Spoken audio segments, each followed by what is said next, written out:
Hello guys, welcome back sa ato ang channel ngayon. So we are exploring the Western Australia again.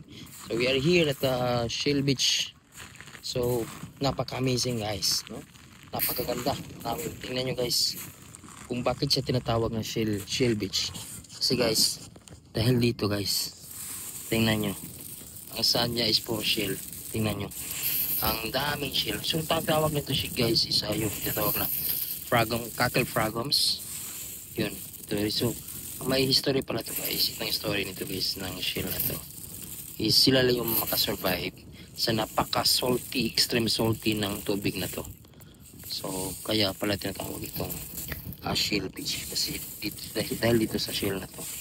So but definitely mamatay talaga sila kasi ganito, but marami din makasurvive nito sa unlike sa ibang organism. So sila lang makasurvive sa mga sa napaka-extreme salty. So dito lang to nakikita guys.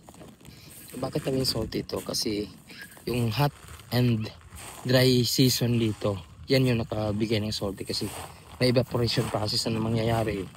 So pag siyang shallow, hot yung shallow base niya, kaya talaga much saltier yung tubig dito. Okay, so kaya tingnan natin kung salty ba. Tikman nga natin kung salty ba talaga guys. Tingnan guys,